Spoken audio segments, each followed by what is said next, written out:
In just 14 hours, Donald Jr. made 4 frantic calls to the FBI demanding AOC's arrest. By sunset, America was split down the middle. Was she exposing corruption or lighting a match in a room full of gas? It was almost 1 a.m. when Alexandria Ocasio-Cortez hit the Go Live button on Instagram. The glow of her laptop screen lit up the small queen's apartment, casting long shadows on the unmade bed behind her. She wore a plain sweatshirt, hair pulled into a loose bun, and no makeup. Her voice was calm but carried a sharp edge. They didn't just mishandle classified documents. They stashed them in a supply closet at Mar-a-Lago, next to rain boots, in a box of old National Geographic magazines. That's not speculation. That's in the FBI inventory. Page 12. She tapped her finger on a stack of papers beside her, though no one on the stream could see them. A comment floated across the screen. "Isn't this dangerous to talk about?" She read it silently and replied, eyes never leaving the camera. "What's dangerous is pretending this doesn't matter. What's dangerous is silence." A pause. Then she leaned closer.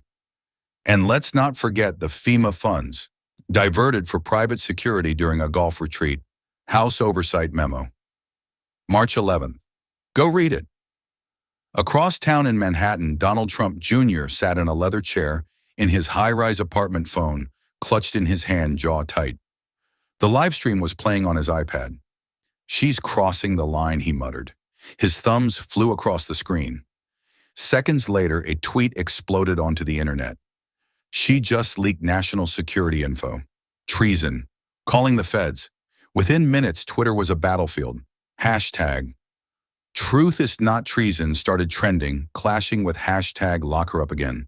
Reddit threads popped up with titles like "AOC just destroyed Trump" on live TV and "Is this even legal?" TikTok creators stitched clips of her calm delivery with dramatic music, while Fox News anchors on a late-night panel raised their eyebrows and exchanged knowing glances.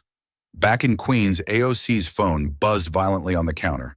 Tyrese, her chief of staff, was calling for the 3rd time in 10 minutes. She ignored it. Instead, she scrolled through comments, flying by on her screen AOC for president. "They're coming for her next. Girl, stay safe." The clock on the wall ticked past 1:30. Tyrese finally showed up at her door, hoodie over his head, out of breath from running up the stairs. "Alex, you need to shut it down." She glanced at him, then back to her screen. "It's too late. They already heard me." Tyrese slammed his laptop on the table, eyes wide. "Donald Jr. just tweeted. He's calling the FBI. This isn't just noise. It's a play." She took a slow sip of water, unfazed. "Let them call." Her voice dropped lower, almost a whisper. "I didn't say anything that isn't public record." Tyrese ran his hand down his face. "Public record or not, they're going to spin this. You know how this works." She leaned back, eyes fixed on the ceiling. Outside, sirens wailed in the distance. A dog barked 3 floors down. New York City didn't care what was brewing in that small apartment, but millions online did. By 2 a.m., hashtag truth, "It's not treason" had over 3 million tweets. Cable news channels picked up the story, their lower thirds screaming, "AOC accused of leaking classified info," and "Congresswoman under fire" after viral livestream. In a Washington newsroom, a producer shouted across the room, "Get a panel ready. This is going to be huge by morning." Back in the apartment, Tyrese was pacing, phone glued to his ear. Yeah. "We'll need statements drafted by sunrise." "No, she's not panicking. That's the problem." He shot her a look. "Alex, they're asking if you want security." She shook her head slowly, eyes distant. "This isn't about security. It's about power." She closed the laptop, ending the live stream without a word. The silence in the room was thick. Tyrese exhaled. "You realize what happens next, right?" She didn't answer. Instead, she walked to the window and stared out at the city lights. Cars moved like tiny dots below, unaware of the storm gathering above. "They'll come," she said finally, "and we'll be ready." But neither of them heard the faint sound of footsteps in the stairwell outside, or noticed the shadow that paused briefly outside her door before moving on. It was nearly 2:17 a.m. when her phone vibrated on the counter. A single notification lit up the screen. "Unknown number. We need to talk. Urgent." The knock came hard and fast, shaking the door in its frame at 2:17 a.m. Tyrese jumped, his phone slipping from his hand before he caught it midair. The sound wasn't polite or hesitant. It was the kind of knock that demanded to be answered. AOC stayed still in her chair, her eyes fixed on the faint glow of the laptop screen across the room. The comments from her live stream had long since stopped scrolling, frozen in a chaotic blur of support outrage and threats. Tyrese whispered sharply, "Don't open it, not yet." Another knock followed louder this time, the wood vibrating slightly as a voice called out, "Congresswoman Ocasio-Cortez, this is the FBI. We're here regarding your live broadcast." Tyrese's breath caught in his throat. He picked up his phone and hit record without thinking, angling it toward the door. The air in the apartment seemed to tighten, the radiator's steady hiss suddenly deafening. AOC rose slowly, her bare feet silent against the floor.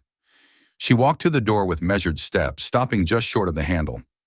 "Show me your badges," she said, her voice calm but edged with steel. A pause, then a wallet badge flashed in front of the peephole under the dim hallway light. Tyrese hissed under his breath, "Alex, don't let them in. They can't come in without a warrant." She didn't respond. Her fingers hovered over the deadbolt. The voice came again, quieter this time. "We're not here to arrest you. We just have a few questions." The tension stretched like a wire about to snap. Tyrese whispered, "You don't owe them anything." But AOC's hand turned the lock with a sharp click. She opened the door just enough to see two men in plain clothes. One held a black folder pressed tight against his chest. The other kept his hands in his jacket pockets, his eyes scanning the apartment quickly before resting on her. "May we come in?" She didn't move. What's the nature of these questions? A complaint was filed regarding potential disclosure of sensitive information during your live stream, the taller agent said. His voice was even rehearsed. "We're conducting a preliminary review." "Complaint from who?" she asked. "We can't disclose that at this stage." For a moment, no one spoke. Then AOC stepped aside, holding the door just wide enough. 10 minutes, no more. The agents entered, their steps deliberate. Tyrese shifted back into the corner phone, still recording discreetly. He felt his heart pounding in his ears as the men took seats at the small kitchen table across from AOC. "Did you receive off-record briefings about the documents at Mar-a-Lago?" the first agent asked as he flipped open the black folder. "No," AOC answered. Her tone was even controlled. "Are you aware of penalties for disclosing classified materials?" The second agent pressed his eyes, narrowing slightly. "Yes," she replied, "but everything I said was pulled from public documents. DOJ inventory, congressional memos, all cited, all verifiable." Tyrese held his phone tighter, making sure the red recording light stayed on. The first agent scribbled a note on a legal pad. "You understand the severity of the situation if classified information was revealed, intentional or not?" AOC didn't blink. "I cited public record. Nothing more, nothing less." The agent's pen paused briefly before continuing to scratch across the page. The air felt thicker with every passing second, each question like a stone thrown into still water. Tyrese could feel sweat beating at the back of his neck. "Were any of your staff briefed off the record?" "No." "Have you shared this information with anyone outside your office?" "No." Her answers were short, surgical, leaving no room for interpretation. After nearly 15 minutes, the first agent closed his folder. "That's all we have for now. We may follow up if necessary." They stood, their movements precise as if rehearsed. AOC remained seated, her hands folded on the table. Tyrese stepped forward, slightly still, recording as they walked to the door. "This isn't an accusation, Congresswoman," the second agent said, his voice neutral. "We're just following procedure." She raised her eyes to meet his, steady and unflinching. "Procedures are only as neutral as the people who enforce them." He didn't respond. The door closed softly behind them. Tyrese exhaled loudly, lowering his phone. Jesus Christ. They actually came. AOC didn't move. She sat in silence, staring at the faint reflection of the door in the dark screen of her laptop. Tyrese's voice broke the silence. "Alex, this isn't just intimidation. This is them testing how far they can push." She finally looked at him, her expression unreadable. "Then let them push." "I'm not moving." Outside, the hallway was quiet again, but the faint echo of retreating footsteps lingered in their ears. Tyrese checked his phone battery at 12% memory, nearly full from the recording. He glanced back at her. "What if this isn't over?" She didn't answer. Instead, she turned her gaze back to the door, her voice low but sharp. It isn't. The hours after the knock stretched into an uneasy quiet, broken only by the occasional vibration of AOC's phone. Outside New York City was beginning to stir. Delivery trucks rumbled down cracked streets, their headlights casting long beams across the wet asphalt. Joggers in hoodies moved past storefronts, unaware that just floors above them, a storm was gathering in silence. Tyrese sat slouched on the edge of the couch, his hoodie still pulled tight around his face, staring blankly at the door as if expecting another knock. AOC remained at the table, eyes fixed on her phone, scrolling through an endless stream of notifications. The first message she saw made her pause. Brace yourself. This isn't over. She locked the screen without a word, the faint buzz of incoming alerts continuing to fill the room. By 7:15 a.m., hashtag #StandWithAOC was trending globally. The hashtag was everywhere: Twitter, TikTok, Instagram, carried by supporters who were posting clips from her live stream and the late-night FBI visit. But it wasn't all support. Mixed in were darker messages: she should watch her back. Take her down before she does more damage. AOC's phone pinged again, this time with a voicemail notification. Tyrese watched her with a furrowed brow. "You're not listening to those, are you?" She shook her head. "Not yet." On television, news anchors debated heatedly. One panelist on Fox News declared, "This isn't bravery, it's recklessness bordering on treason." Across the screen, CNN's lower third read, "AOC faces backlash after viral livestream," while MSNBC countered with "Congresswoman under fire for speaking out." Tyrese grabbed the remote and turned down the volume. They're spinning it every direction. Even people on our side are starting to hedge. Her inbox was a minefield. Requests for interviews sat alongside thinly veiled threats. One email subject line read simply, "We know where you live." Another from a constituent in Texas carried a different tone. "You're the only one saying what we're all thinking. Don't stop." AOC rubbed her temples, feeling the dull ache of exhaustion settling in. Tyrese checked his phone and muttered, 6 million views on your clip. They're not letting this go. At 8 a.m., the doorbell buzzed. Tyrese jumped. AOC stood calmly and peered through the peephole. A neighbor with a nervous expression held out a folded newspaper. She cracked the door just enough to take it, murmuring thanks. The headline in bold black letters screamed, "AOC hero or hazard below," it a photo of her from the live stream, eyes fierce mouth mid-sentence. Tyrese glanced at the paper and scoffed. "They didn't waste time turning you into a headline." Her phone buzzed again. A call from her mother. She hesitated, then answered softly. "Mija, are you okay?" The voice on the other end was tight with worry. "I'm fine, Mom. They're saying ugly things about you. Maybe stay quiet for a while." AOC closed her eyes briefly. "I can't," her mother sighed. "Promise me you're being careful. I promise." By mid-morning, reporters crowded outside the building. Camera crews jockeyed for position, microphones ready, their voices echoing faintly up to the apartment window. Tyrese peeked through the blinds. "It's a circus out there. We're not going to get in or out without being swarmed." AOC stood by the window watching the flashing cameras below. "Good. Let them look." Her tone was even almost detached. Another notification flashed across her phone, DOJ, reviewing AOC's comments for possible violation. Tyrese ran a hand over his face. "They're escalating. You know that, right?" She finally turned from the window, her expression unreadable. "They're trying to scare me." He stared at her, and she straightened her shoulders, her voice quiet but sharp. They failed. The sound of helicopters overhead grew louder, a low hum that seemed to settle into the apartment walls. Down on the street, a reporter shouted her name as if she could hear through the glass. Inside, the room felt suspended, the air heavy with a mix of fatigue and quiet defiance. Tyrese glanced at her, his mouth opening as if to speak, but no words came. The moment stretched unbroken as the city below came fully awake. The Capitol was humming with whispers as AOC stepped through its marble halls, her heels clicking against the polished floors. Conversations hushed when she passed, eyes darting toward her, then away just as quickly. Some faces held curiosity, others carried a thinly veiled judgment, and a few faces she once called allies looked at her as if they no longer recognized her. She kept her chin high, her expression unreadable, but Tyrese could feel the weight pressing down with every step. Reporters lingered near doorways with notepads poised their murmurs, just loud enough to catch fragments of her name. Fox News played on a TV in a nearby office the words in bold across the screen, "Reckless or revolutionary, did AOC cross the line?" A panel of commentators debated over grainy clips of her live stream voices overlapping in a manufactured frenzy. As they turned a corner, a senior Democratic congressman she'd worked with before emerged from a side room. His tie was loosened, his expression tight as he approached her with measured steps.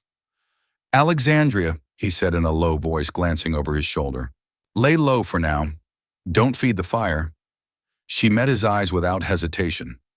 "What fire, the one they started or the one they're afraid I'll spread?" He exhaled heavily, his tone softening as he leaned in. "You don't want this to consume you. Politics rewards patience, not defiance." But her posture didn't change. "If patience means silence, I'll take defiance." His lips pressed into a thin line. Without another word, he walked away, his phone already pressed to his ear. Therese followed close behind her, speaking low so only she could hear. "Even your own side is skittish. They're not sure if this is a moment to rally or retreat." She didn't respond, her eyes fixed straight ahead as they approached the chamber doors. Inside, the noise grew louder, voices bouncing off ornate walls, papers, rustling, the occasional sound of gavels striking wood. The atmosphere was thick with tension. A few members stopped mid-conversation as she entered, their expressions tightening as they watched her cross the floor. Some offered polite nods, others gave her the kind of cautious glance reserved for someone standing too close to a political fault line. At her desk, Tyrese handed her a tablet with headlines stacked on the screen. "DOJ confirms review of AOC's livestream remarks. Lawmakers divided security risk or political retaliation. Has AOC gone too far?" He scrolled further down to see comments flooding social media. #Stan, with AOC remained a top trend, but so did #investigate her. "The whole country's watching now," he whispered. "Every word, every move, they're dissecting it all." She tapped the screen to scroll past the noise, her jaw set. A Republican congressman walked by, his smirk lingering too long as he muttered, "Enjoy the spotlight while it lasts." Tyrese clenched his fist but stayed silent. AOC didn't flinch. Instead, she reached for the folder on her desk and flipped it open, reviewing documents highlighted from her livestream.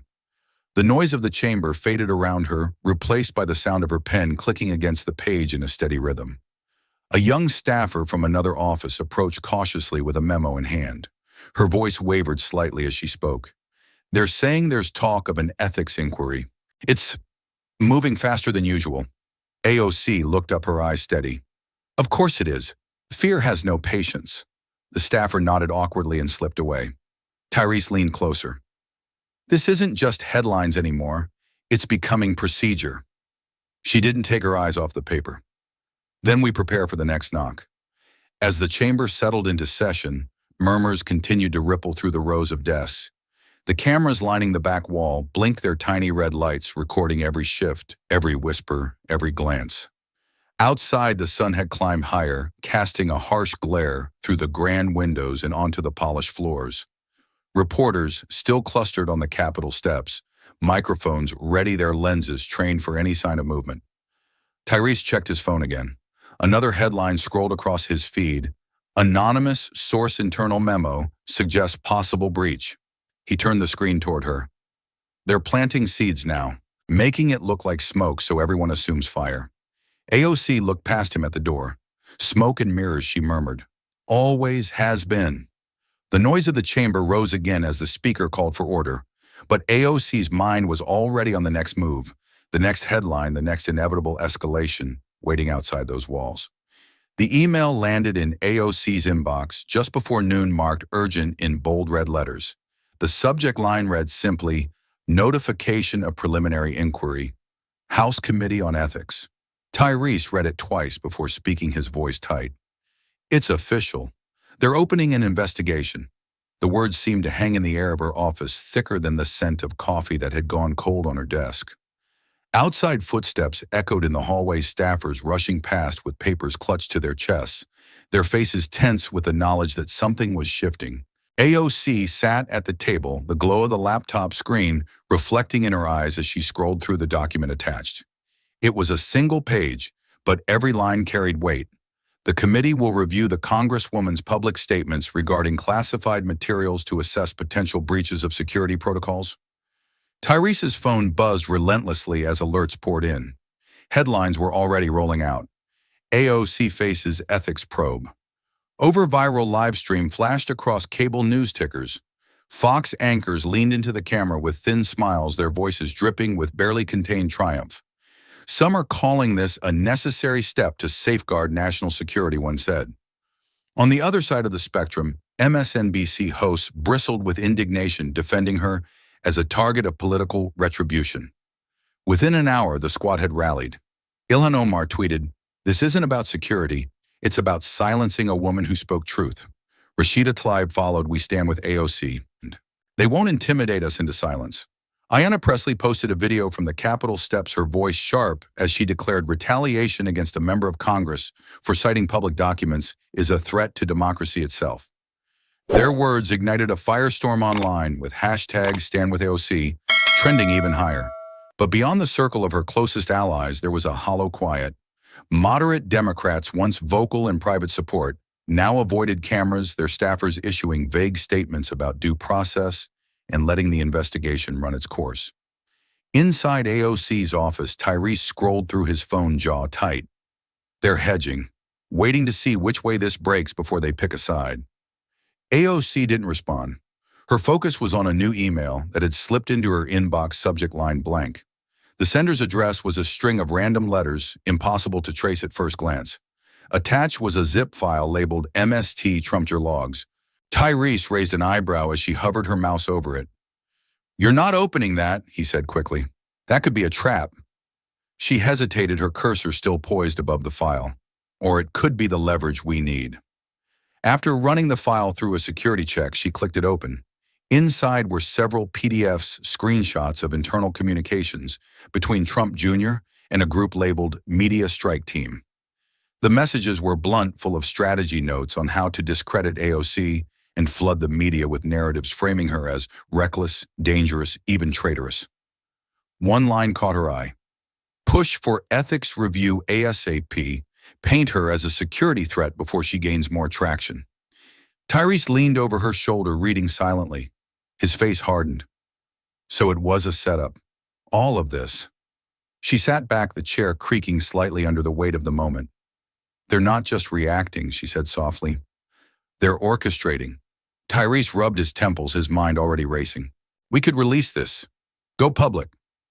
AOC shook her head. "Not yet. Let's see how far they're willing to push before we show our hand." The chatter in the hall grew louder as news of the ethics notice rippled through the building. Staffers whispered in clusters, their eyes darting nervously whenever she passed. Reporters outside the Capitol shouted questions as cameras clicked relentlessly. "Congresswoman, do you have a response to the investigation? Do you deny leaking classified information?" She didn't stop to answer, her heels striking the marble floor in a steady rhythm. In the quiet of her office, Tyrese's phone vibrated again. Another email had arrived. This one was more direct. "They're coming for you next. Brace yourself."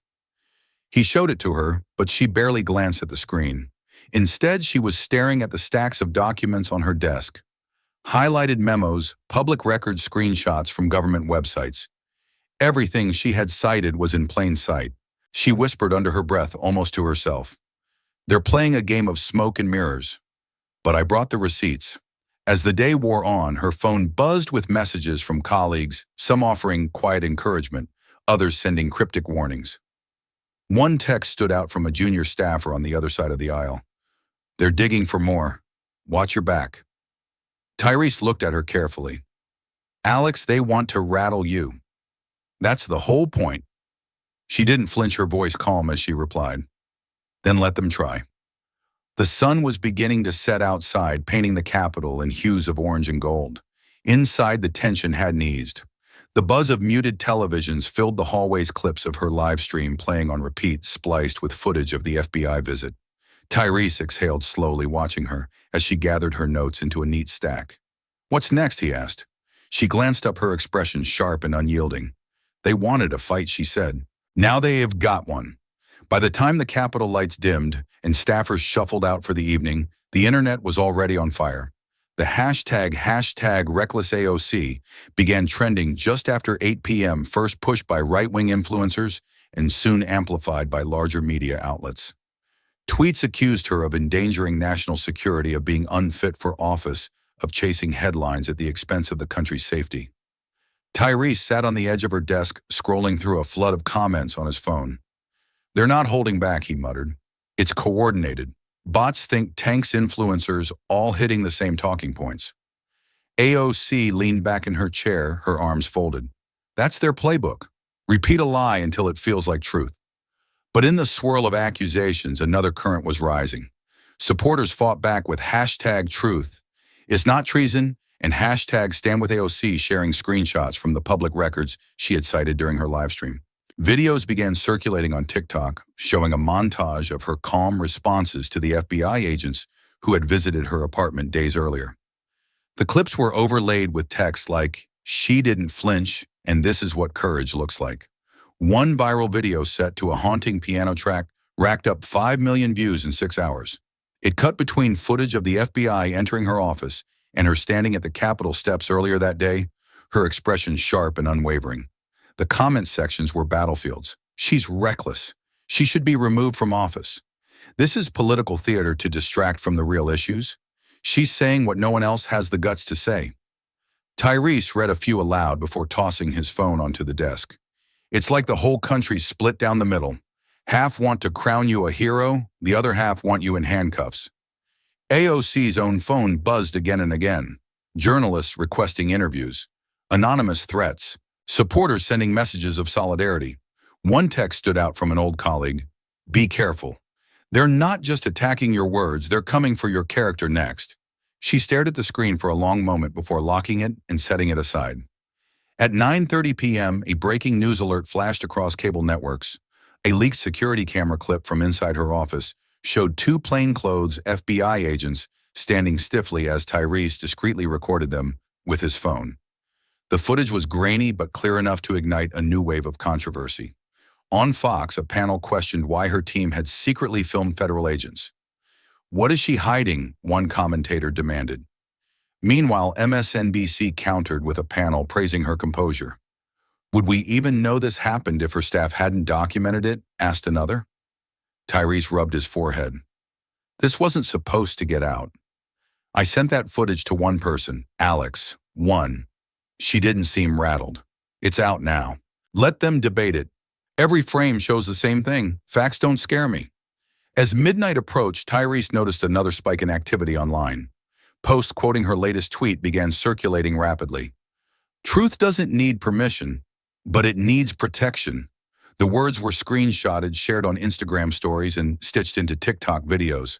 Some praised the statement as bold and unflinching. Others mocked it as self-righteous, but no one ignored it. AOC stood and walked to the window, peering out at the streets below. The reporters had thinned out, but the glow of camera lights still dotted the sidewalks. "They're pushing harder because they're scared," she said quietly. Tyrese shook his head. "Or they're pushing because they think you'll break." She didn't turn around when she answered. "Then they've miscalculated." The clock on the wall ticked past midnight. Emails and messages continued pouring in a steady stream of noise that refused to stop. Tyrese looked at her, his voice lower now. "We need a plan, before this spins completely out of control." She turned back, her expression calm but her eyes sharp. "The only plan is to keep telling the truth. No edits, no filters, and let them decide how far they want to take this." Outside, the city's lights flickered like sparks against the darkness, as if echoing the firestorm brewing online. The air inside the committee chamber was thick with anticipation, the kind that settles over a room before something irreversible begins. As AOC stepped through the double doors, the sound of camera shutters hit her like a wave, sharp and unrelenting. The marble floors beneath her shoes gleamed under the punishing overhead lights, every step echoing in the cavernous space. Rows of reporters lined the back, their flashes creating bursts of light like a storm of silent fireworks. She could feel hundreds of eyes on her, some sympathetic, others cold, and a few filled with quiet satisfaction. The long oak table at the center of the room stretched like a battlefield, waiting for combatants to take their positions. At the far end, Chairman Elroy Buckner adjusted his glasses with deliberate care, his expression a practiced mask of neutrality. His voice rang out as she approached the witness seat. "We are here today to determine whether Congresswoman Ocasio-Cortez compromised national security." Tyrese followed 2 steps behind her, his hand gripping a leather folder tight enough to leave marks. He leaned in just before she sat down, and his voice barely a whisper. "They're expecting you to lose your cool." AOC's lips curved almost imperceptibly. "They'll be disappointed." She adjusted the microphone in front of her, the faint scratch of static breaking the heavy silence. Across the room, committee members whispered to one another behind raised hands. Some stared openly, their gazes sharp and appraising. A few Democrats avoided her eyes entirely, their discomfort visible in the way they shuffled papers or fiddled with pens. On the Republican side, several members sat back in their chairs, arms crossed, eyes glinting with the satisfaction of predators sensing blood. AOC straightened her back, her posture calm but unyielding. Buckner cleared his throat and began reading the opening statement. His tone was slow, deliberate, and heavy with implied accusation. "This committee convenes under grave circumstances. The public deserves to know if a sitting Congresswoman's statements endangered classified operations or if political theater has blurred the lines of responsibility." Every word seemed calculated to frame the hearing as an unbiased pursuit of truth, though the tension in the room suggested otherwise. From her seat, AOC could hear the soft click of Tyrese's pen behind her as he jotted down notes. She could also hear the faint hum of the press gallery's cameras still recording their operators, silent but ever present. Buckner finished and gestured toward her. "Congresswoman, you may begin with your statement." She took a slow breath, her fingers resting lightly on the folder of documents in front of her. "Thank you, Mr. Chairman." Her voice was steady, cutting cleanly through the thick air. As she spoke, some committee members leaned forward, feigning interest, while others exchanged subtle smirks. She could feel their skepticism like heat on her skin, but she didn't waver. Tyrese's earlier words echoed in her mind, and she kept her tone deliberate, every syllable measured. "In my live stream, I cited only publicly available records, government memos, FBI inventory reports, and House oversight documents. No more, no less." A Republican committee member interrupted sharply, his voice rising. "Do you deny the possibility that your statements could have alerted bad actors to sensitive operations?" AOC met his gaze squarely. "I don't deal in possibilities, Congressman. I deal in facts, and the facts are publicly accessible to every American citizen." The room grew quieter as her words settled like dust in the still air. Buckner shifted in his chair, his fingers steepled under his chin. "We will determine if those facts were handled recklessly," he said, his tone pointed. Cameras from every major network zoomed in, as if waiting for her to flinch. "She didn't," Tyrese whispered again from behind her. "They're baiting you. Stay locked in." AOC didn't turn her head. "I'm not here for their theater," she murmured. Her eyes scanned the faces before her, some hostile, others avoiding her gaze entirely. She saw the doubt in her colleagues' eyes and the thinly veiled glee in her opponents'. And yet her own expression didn't falter. At the far end of the table, another Republican leaned forward with a pointed question. "Congresswoman, do you believe your platform gives you the right to override national security considerations?" Her reply came without hesitation. "No one has the right to override national security, but no one has the right to weaponize it against accountability either." A ripple moved through the chamber, some muffled laughter, others murmuring under their breath. The chair's gavel struck once, calling for order. Outside, the flashing cameras through the windows continued their relentless strobe, lighting up the polished floors like a surreal stage. As Buckner moved to the next round of questions, Tyrese adjusted his grip on the folder. Inside were carefully organized exhibits, timestamps, citations, copies of every document AOC had referenced. She knew every page by heart. Her hand brushed the edge of the folder, but she left it closed for now. Across the aisle, she caught a flicker of surprise in one committee member's eyes, the first crack in a facade of quiet disdain. The moment was fleeting, but it was enough to remind her that she hadn't walked into this den unprepared. The questions would come faster now, sharper, designed to draw blood. She welcomed them, because every attack brought her closer to the point where even the loudest voices in the room would be forced to listen. The room seemed to shrink as AOC slowly opened her binder, the crisp sound of paper slicing through the charged silence. She flipped deliberately to a page marked with a yellow tab, her finger tracing the highlighted section before she spoke. March 11th. House Oversight Committee memo publicly available on the official website. It details the reallocation of FEMA resources for private security during a golf retreat. Her voice was calm, steady, slicing cleanly through the tension like a scalpel. She turned another page. August 18th, FBI unsealed inventory report documents found stored in unsecured locations at Mar-a-Lago. This information was already in the public domain before I ever spoke. A GOP congressman leaned forward his chair, creaking under the sudden shift. His voice was sharp enough to draw startled glances from across the chamber. "You're reckless. You endangered lives with your careless words." The words hung heavy in the air, the kind meant to linger and infect, to shift the narrative by sheer force. Cameras whirred, reporters' pens froze mid-note. AOC's gaze locked on his unflinching. She spoke with a measured cadence that somehow amplified the quiet in the room. "No." A pause. "I endangered lives." The words cut like glass, sharp and cold. For a moment, even the sound of typing stopped. The committee chamber, once buzzing with whispers and shifting papers, fell utterly silent. Outside the windows, a faint chant began to rise, carried from the steps of the Capitol by a crowd that had been gathering all morning. "Truth is not treason. Truth is not treason." The chant grew louder, swelling as more voices joined in. Tyrese, standing at the back, could hear it clearly now, and so could every reporter in the press gallery. One leaned closer to another, whispering, "That line, it's already trending." Back inside, a staffer hurriedly showed a phone screen to a committee aide. A clip of AOC's response, her steady eyes, her unwavering tone, was being shared across platforms. On Twitter, the hashtag #IEndangeredLies shot to the top within minutes. On TikTok, the moment was clipped and overlaid with dramatic text, "When courage meets power." The video hit 1 million views in under 2 hours, comments pouring in faster than moderators could keep up. But in the room, AOC didn't flinch at the mounting noise outside or the flurry of activity on screens. She turned another page in her binder. "For every claim made about my live stream, I can provide a timestamp, a source, and a citation." Her finger tapped the paper gently. "These are not secrets. These are public records. And yet we sit here debating whether speaking truth aloud is an act of treason." The GOP congressman's face reddened as he leaned forward again. "This isn't about documents, it's about decorum.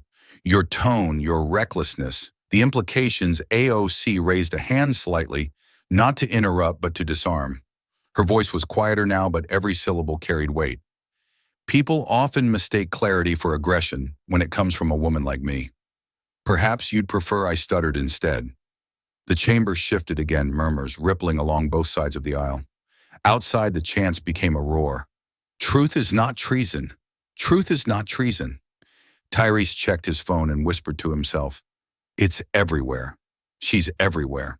The chair rapped his gavel once to bring the room back under control, but even he looked slightly unsettled. Reporters scribbled furiously as camera crews adjusted their focus. AOC sat still, her hands folded loosely over her notes. Her eyes didn't wander. She stayed locked on the faces of those who had walked into this hearing expecting her to falter. A Democrat from the far end of the table shifted forward for the first time all morning. His voice was tentative but firm. "Congresswoman, are you saying your intention was solely to inform the public using official records?" AOC didn't hesitate. "I'm saying facts don't care about intention. They exist whether spoken aloud or buried in footnotes." The murmurs swelled again, journalists darting glances at each other as they whispered, "This is the soundbite. This is the moment." Tyrese caught AOC's eye and nodded slightly. She didn't smile, but a flicker of steel crossed her expression. She closed her binder slowly, the snap of its cover echoing louder than it should have. The air in the hearing chamber grew heavier as AOC closed her binder, the snap of its cover resounding like a gavel in its own right. For a moment, even the GOP members seemed to hesitate, their rehearsed expressions faltering ever so slightly. Across the table, a Democratic member, who had remained silent for most of the session, leaned forward, his voice cutting through the static. "Is this really about security or is it about optics?" Heads turned toward him, some in surprise, others in annoyance. His question hovered like smoke, impossible to wave away. A few committee members shifted in their seats, suddenly aware of the cameras capturing their every twitch and glance. Tyrese, standing near the back wall, felt his phone vibrate again. He glanced down and froze as the screen lit up with a breaking news alert. "Alex," he whispered urgently. She didn't turn, but her eyes flicked toward him briefly as he mouthed the words, "White House leak." CNN's push notification was already racing across devices. Former White House aide leaks email, showing Donald Trump Jr. shared sensitive security information with a major donor. The words scrolled across the ticker on every screen in the room within minutes. A ripple moved through the crowd of reporters. Pens scratched faster, phones tapped furiously as new headlines took shape. Leaker-in-chief and Trump Jr. accused of sharing secrets for donations. Tyrese's thumb hovered over his screen as he watched #leaker-in-chief climb into the global trending list within 20 minutes. The hearing room's energy changed subtly, like a current reversing midstream. One Republican member coughed, his face reddening slightly as he shuffled papers. Another whispered to his aide, their voices low but tense. Buckner's gavel rapped the table once in an attempt to steady the room. "Order," he said, though his tone had lost some of its earlier authority. AOC sat still, her hands folded calmly, eyes trained forward as if she hadn't noticed the seismic shift happening around her. A reporter's phone buzzed loudly in the press gallery, breaking the strained quiet. Outside, the crowd's chants were growing louder, now punctuated with a new refrain. "Leaker-in-chief, leaker-in-chief." The sound rolled into the chamber like distant thunder, unignorable even behind thick stone walls. The GOP congressman who had earlier accused AOC of recklessness leaned forward again, his voice lacking its earlier edge. "Congresswoman, do you deny that your comments created a perception of impropriety?" AOC's gaze was steady as she answered, her voice even. "Perception is easy to manipulate. Facts are harder, and the facts are still on the record." She rose slightly from her seat, not enough to be dramatic, but enough to command the room's attention. "I came here with facts. If that scares you, ask yourself why." Her words landed like a hammer strike, the syllables echoing in the chamber's tense silence. For a heartbeat, no one moved, not the committee members, not the reporters, not even Tyrese as he gripped his phone tighter. Then the sound of frenzied typing erupted from the press gallery. Outside, the chants surged again, shaking the windows with their force. "Leaker-in-chief, truth is not treason." Buckner cleared his throat, clearly rattled, as he glanced between his colleagues. "We will reconvene after a brief recess." His gavel came down again, softer this time. Tyrese stepped closer to AOC as she gathered her papers. "That line," he whispered, "it's everywhere already." She glanced at him, her face calm, but her eyes alight with something sharper. "Then let them run with it." The sound of boots echoed in the hallway outside AOC's Capitol Hill office, just past 2 a.m. sharp and synchronized like a metronome. Tyrese was the first to stir from his half-sleep on the office couch, eyes snapping open as a flashlight beam cut under the doorframe. The knock that followed wasn't a request, it was a declaration. Before he could react, the door burst open with a crack of splintering wood, and FBI agents in plain black jackets flooded in. "Federal Bureau of Investigation 1 barked, holding up a warrant. "Step aside." AOC stood behind her desk, still in her work clothes from the day before, her blazer draped over the chair. She didn't flinch. "You're crossing a line," her voice rang out, steady despite the chaos. One agent moved quickly to her laptop, disconnecting cables, before slipping it into a padded evidence bag. Another swept an armful of folders from her bookshelf into a cardboard box marked with bold black letters, "Property of the United States Government." Tyrese's phone was already recording from the corner of his desk, the red light blinking faintly as it captured every movement, every command. He whispered to AOC under his breath, "This isn't investigation, it's intimidation." She didn't break eye contact with the agent in front of her, his expression unreadable behind clear plastic frame glasses. "I know," she said. The fluorescent lights hummed overhead as the agents moved with mechanical efficiency, their gloved hands flipping through papers, pulling drawers, photographing everything. One agent turned toward AOC, holding up a framed photo of her with her mother and niece. His expression softened for a fraction of a second before he placed it face down on the desk. Minutes passed like hours until the lead agent gave a curt nod. "We're done here for now." The team filed out in silence, leaving the office littered with half-open drawers and overturned chairs. The heavy door clicked shut behind them, the sound unnervingly final. Tyrese exhaled sharply, rubbing his hands over his face. They came in like it was a raid. No warning, no courtesy, nothing. AOC sat back in her chair, her hands resting on the armrests, knuckles white. They want a reaction. They're not going to get it. By dawn, the CCTV footage from the building's hallway had been leaked on Reddit. The grainy video showed agents entering her office with flashlights, a timestamp blinking in the corner, 2:03 a.m. Audio from the clip was faint but clear enough to catch her voice. "You're crossing a line." Within hours, the clip was trending on Twitter and TikTok under the hashtag #HandsOffAOC. Comments poured in, some in disbelief, others in outrage. Since when does the FBI raid a sitting congresswoman's office at night? This isn't justice. This is suppression. Cable news picked up the story by mid-morning. MSNBC aired the CCTV clip in a loop, a scrolling banner reading "FBI midnight visit to AOC's office sparks backlash." Meanwhile, Fox framed it differently. "Standard procedure," or "grandstanding, AOC's office searched." In her office, Tyrese slammed his laptop shut after watching yet another panel argue over her integrity. "They're making it sound like you deserved it." AOC leaned forward, her elbows on her knees, hands clasped tightly. "Of course they are.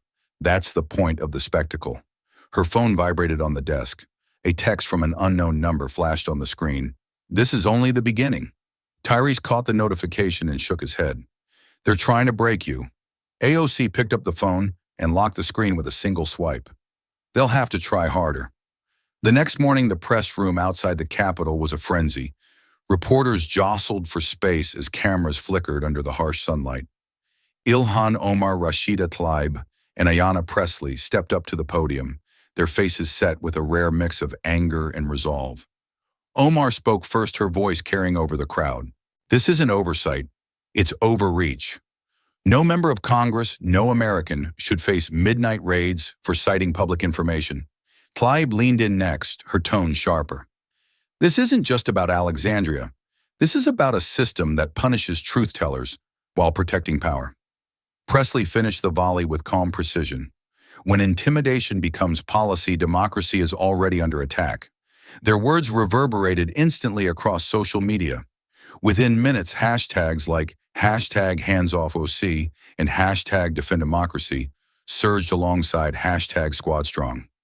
Supporters shared clips of the press conference on Instagram, Twitter, and TikTok, layering them with captions like, "They said it for all of us, and history won't forget this." But elsewhere, the pushback was just as swift. Fox News cut to a panel of commentators calling the trio a radical alliance threatening the stability of American institutions. One anchor asked pointedly, "Are they standing for democracy or against accountability?" The segment went viral among conservative circles, sparking heated debates in comment sections and group chats alike. Back in AOC's office, Tyrese scrolled through a mix of praise and vitriol, flooding her mentions. "It's splitting the country right down the middle," he murmured. "Half think you're Joan of Arc. The other half wants you burned at the stake." AOC didn't look up from her tablet where she was reviewing emails stacked like dominoes in her inbox. Her fingers froze over one new message. It was from a name she didn't expect.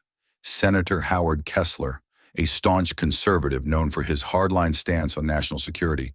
The subject line was short: "We need to talk. Privately." Tyrese noticed her hesitation.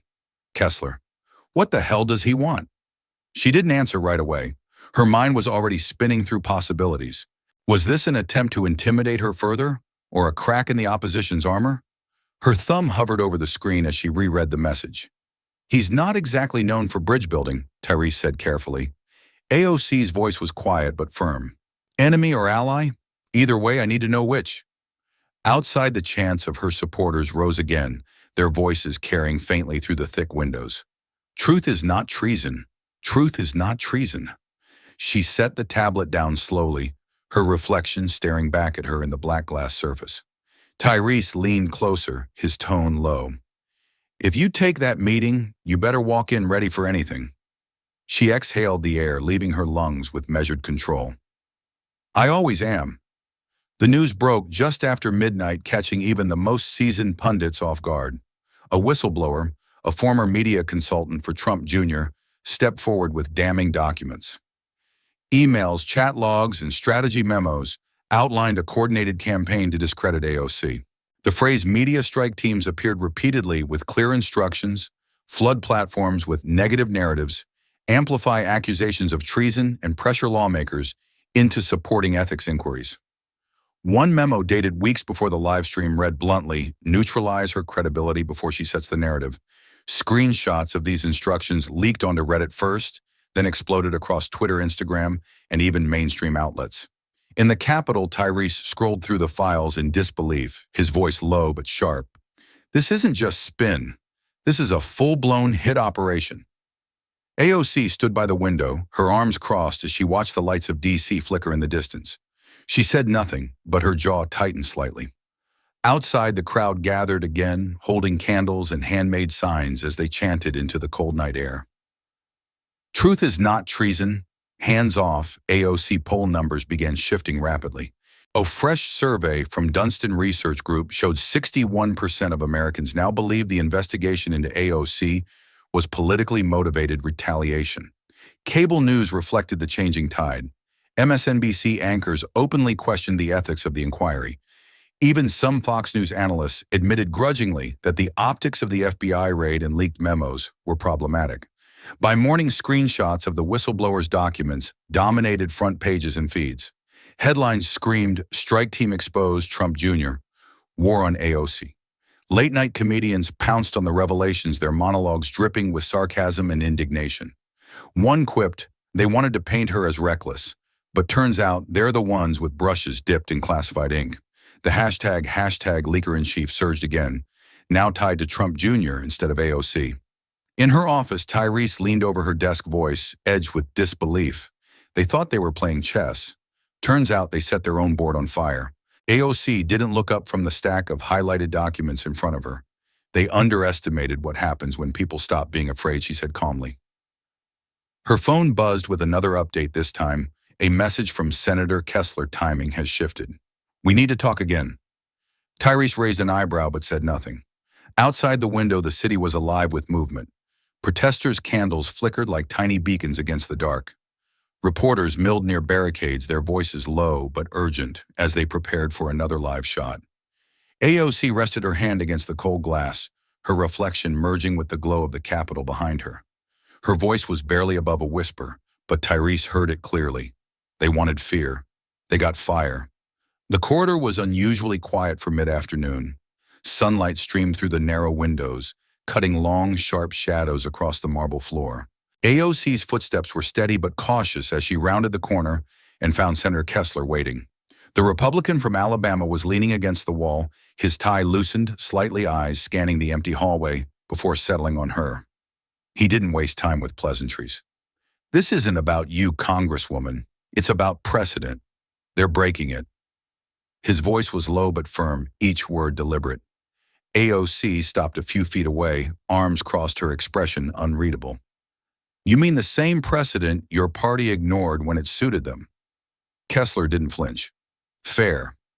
But this isn't a partisan issue anymore. What they're doing, weaponizing investigations against sitting lawmakers, it won't stop here." "You know it." Tyrese stood a pace behind her, eyes darting between them. He shifted his weight uneasily. "Why now? You've stayed quiet through worse." Kessler's jaw tightened slightly.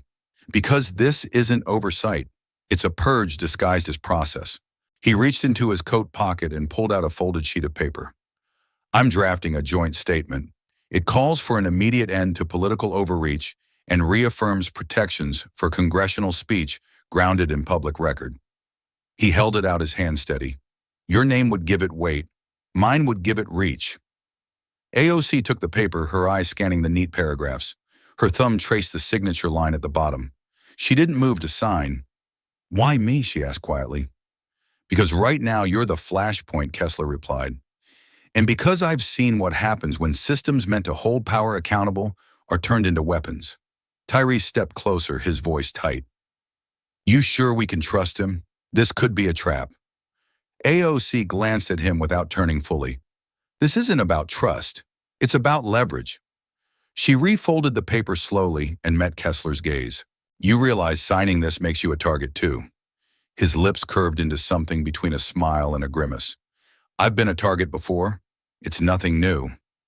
Outside, the muffled sound of chants drifted in from the Capitol steps, where protesters gathered once again. Truth is not treason, hands off AOC. The words pulsed faintly through the hallway walls. AOC handed the paper back to Kessler. I'll sign, but if either of us backs down, it'll mean nothing. He nodded once. Agreed. As they parted ways, Tyrese exhaled sharply. You just shook hands with the devil.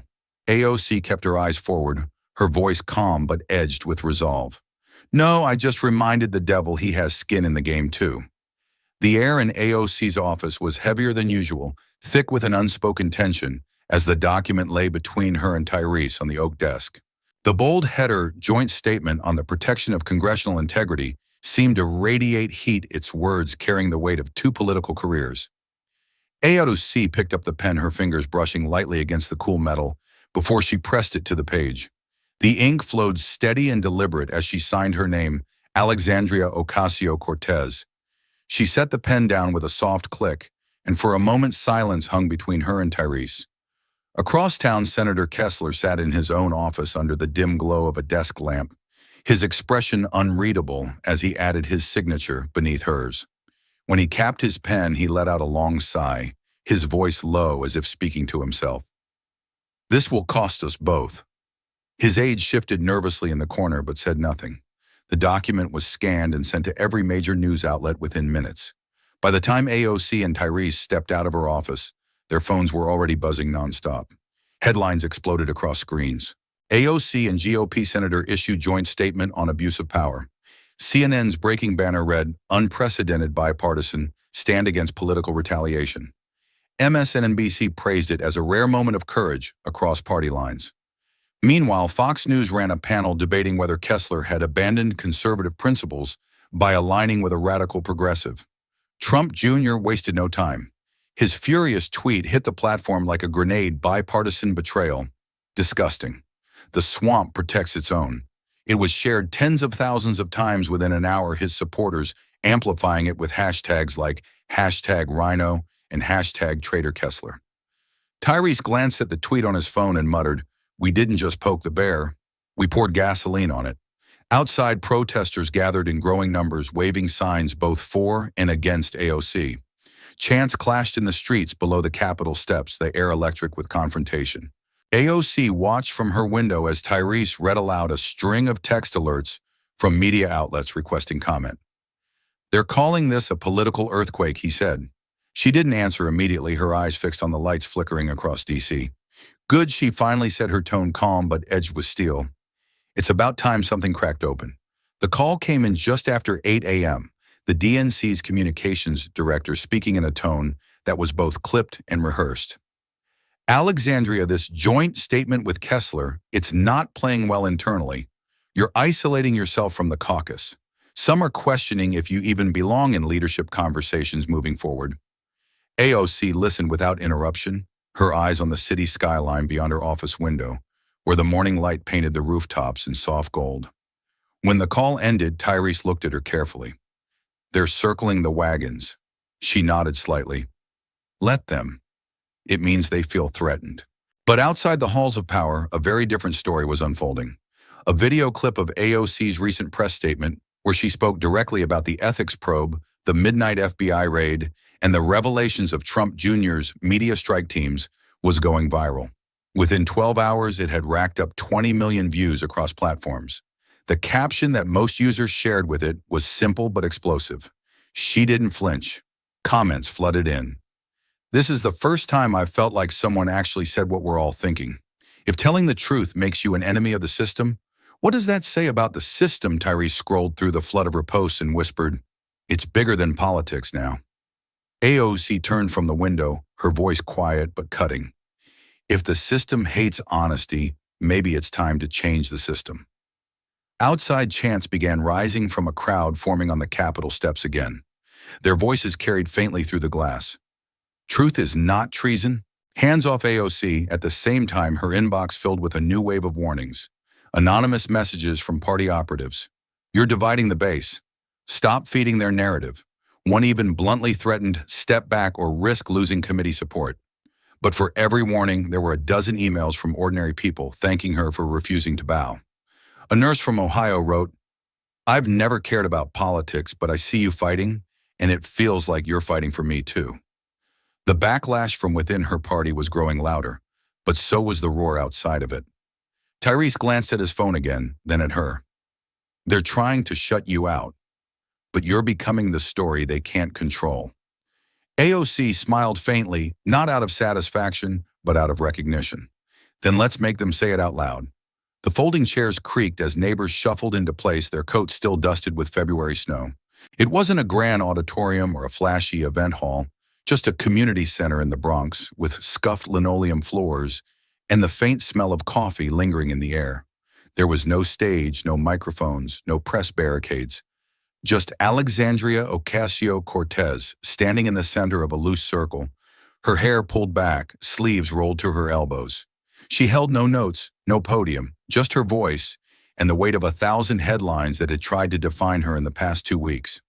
About 30 people had gathered, some clutching tote bags from grocery runs, others cradling babies half asleep on their shoulders.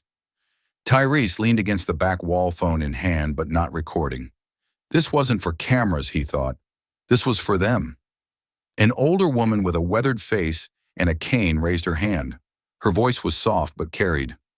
"Do you feel safe, Alexandria, with all of this noise?" The room hushed, eyes shifting from the woman to AOC.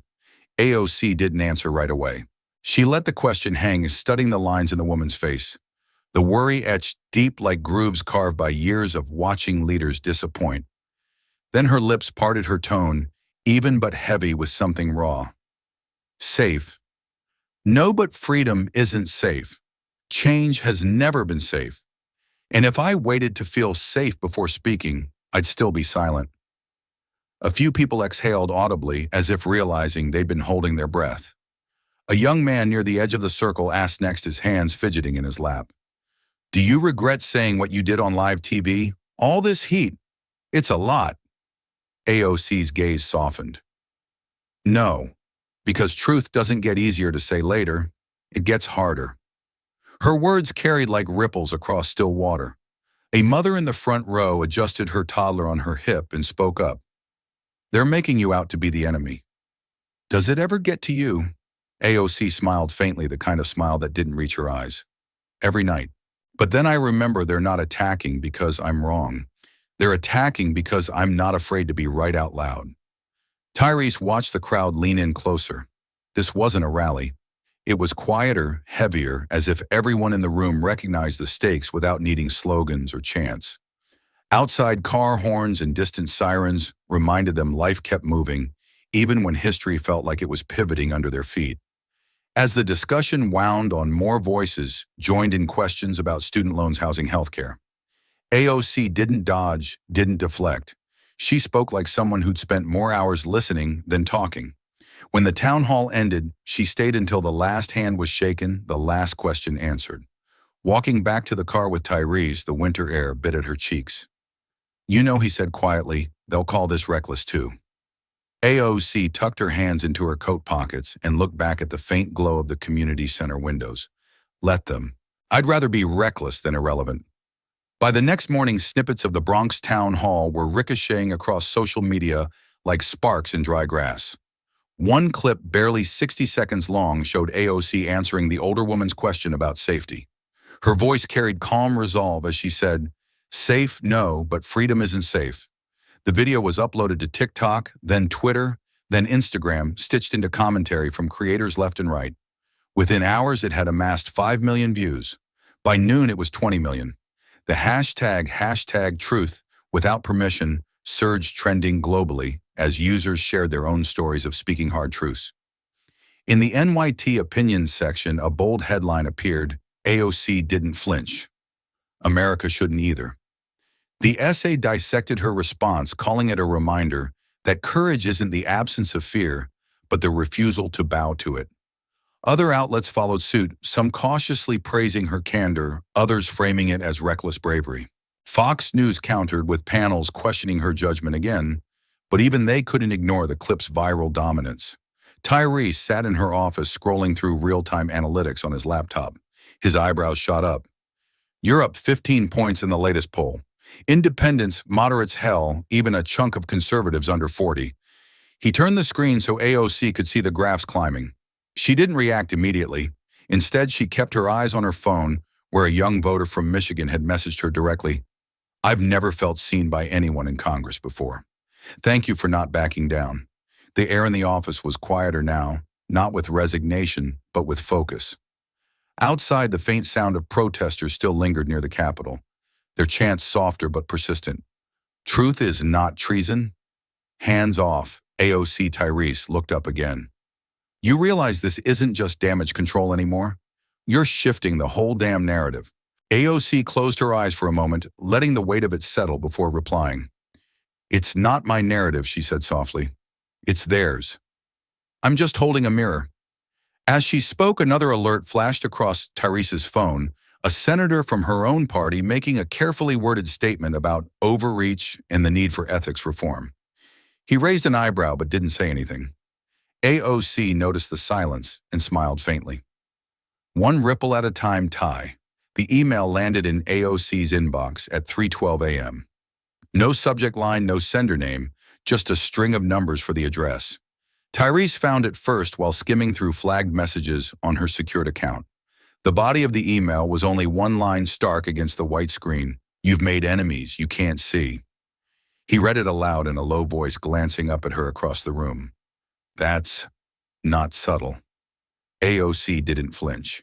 She sat at her desk in the dim glow of her office lamp, reviewing policy drafts for a housing bill, as if the words on the screen hadn't just shifted the air in the room. Tyrese scrolled further, but found no attachments, no traces. "It's routed through 5 proxy servers. Whoever sent this knows how to cover their tracks." She leaned back in her chair, her fingers lacing together as she stared at the ceiling for a beat. "Enemies you can't see," she repeated softly, almost to herself. The phrase lingered in the quiet office like the echo of a distant threat. Tyrese's knee bounced nervously. "This could be a bluff, or..." He trailed off. "Or it's exactly what it sounds like," she finished for him, her tone sharper now. The flicker of resolve in her eyes seemed to harden into something colder, more unyielding. She reached for her phone, scrolling past notifications about trending hashtags and viral clips to a text from her mother. "Are you eating enough? You look tired on TV." Tyrese watched her set the phone down carefully and stand moving to the window. Outside, the city pulsed with its usual late-night rhythm, sirens in the distance, headlights weaving through the grid lives unfolding, oblivious to the storm circling the Capitol. She placed her palm flat against the cold glass. "They think shadows scare me," she said under her breath. Tyrese crossed his arms, his voice lower. "We could tighten security, bring in private contractors. You're too visible right now." AOC turned, her expression unreadable, but her voice steady, almost defiant. "If they want me to hide, they'll be disappointed. I don't do fear." She walked back to her desk, her fingers brushing over the stack of printed emails and memos. "Then let them come. I'll still stand." The words hung in the air as Tyrese exhaled, unsure if it was defiance or a dare she had just issued. In the hallway, a faint creak of footsteps passed and faded. Neither of them spoke for a moment, the silence settling like a second skin. Then AOC straightened a stack of papers, with deliberate calm, her voice almost a whisper. "They forget I grew up in a borough that teaches you how to fight without being seen." Tyrese muttered half to himself. "They're not ready for that." The soft ding of her phone broke the tension. A breaking alert: Senate Minority Leader calls for investigation into FBI tactics after raid. AOC's lips curved slightly, not into a smile but something sharper. The fight wasn't just outside anymore. It was everywhere. The Ethics Committee chamber was thick with anticipation as the chair cleared his throat, papers shuffling beneath his gavel. After thorough review, this committee finds no evidence of wrongdoing by Congresswoman Alexandria Ocasio-Cortez. The words landed like a stone dropped in the still water. No applause, no outcry, just silence heavy with unspoken calculations. Then came the pivot, a carefully worded addendum meant to save face. "However, we recommend a review of protocols regarding national security discourse in public forums." The subtext was clear, a warning dressed as policy. Cameras clicked in rapid bursts as AOC sat stone still, her gaze fixed ahead. She didn't blink, didn't move, as one GOP member muttered under his breath. She walked out cleaner than we dragged her in. Tyrese, standing in the back, clenched his jaw, resisting the urge to respond. As the room began to clear, AOC finally rose her chair, sliding back with a low scrape. She gathered her binder, the sound of its clasp snapping shut louder than the murmurs swirling around her. Reporters surged forward, but she didn't break stride, her heels clicking across marble with a deliberate rhythm. Behind her, the committee's final words still echoed faintly. No evidence of wrongdoing. Review protocols. Outside, the winter wind whipped against the Capitol steps as protesters pressed closer to the barricades. Their voices blended with the cold air in a single question. What now? The office was silent except for the soft hum of the heater struggling against the chill seeping through old window frames. AOC sat alone at her desk, a single desk lamp, casting long shadows on stacks of files and unanswered letters. Her eyes weren't on the papers, though. They rested on a folded sheet of notebook paper she'd carried for weeks now, edges worn creases deep. In messy crayon handwriting, it read, "Tia AOC, don't let bad people make you sad. You're brave." Her niece's words stared back at her, so simple they hurt. She traced the letters with her fingertip, her reflection in the glass of a nearby photo frame, catching her off guard.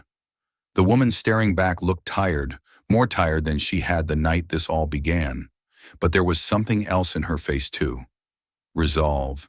The kind that doesn't harden but deepens, like roots gripping the earth after a storm. Tyrese had left hours ago muttering about catching 4 hours of sleep, but she couldn't bring herself to leave.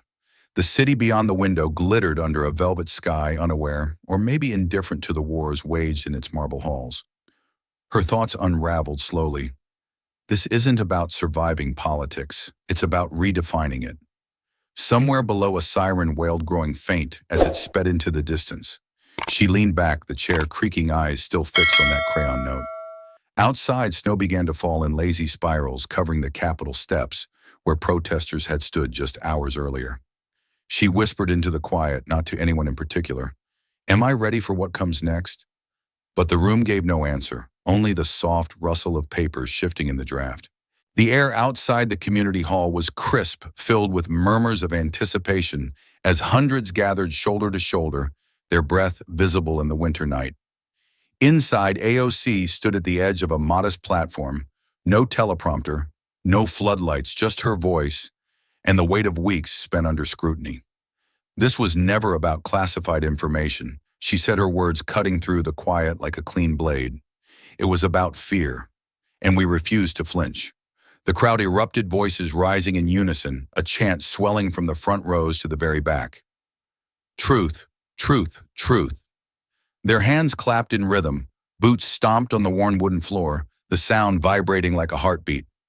AOC's eyes swept over the faces, students gripping notebooks, retirees holding hand-painted signs, parents with children perched on their shoulders. She didn't see supporters or constituents. She saw witnesses, each carrying their own private battles, their own quiet truths. As the chant grew louder, she stepped down from the platform, her shoes clicking softly against the floorboards. Tyrese tried to follow but stopped short, watching as she moved into the crowd. Hands reached for hers, voices calling her name, but she didn't seek the spotlight. She moved among them not as a headline but as one of their own, a figure stripped of titles and defenses, carrying only what she had carried since the beginning, her truth. And as the doors opened to the cold night and she stepped into the crush of people, their chant lingered, rising above the city streets like a promise. Truth, truth, truth. Sometimes standing up for truth doesn't mean winning, it means refusing to kneel. AOC's fight wasn't just against a system, it was against the silence that system demands. In a world where fear is weaponized, courage becomes contagious. And maybe that's the lesson: change doesn't come from those in the spotlight, but from those who dare to step into the crowd and stay there. Truth doesn't ask for permission, it asks for someone brave enough to carry it. What about you? When the moment comes, will you choose comfort or truth? If this story touched, you don't let it stop here. Share and subscribe to Alexandria Rising Stories, where every voice matters and every story echoes far beyond the screen. This story is a fictionalized and dramatized narrative created for educational, inspirational, and storytelling purposes.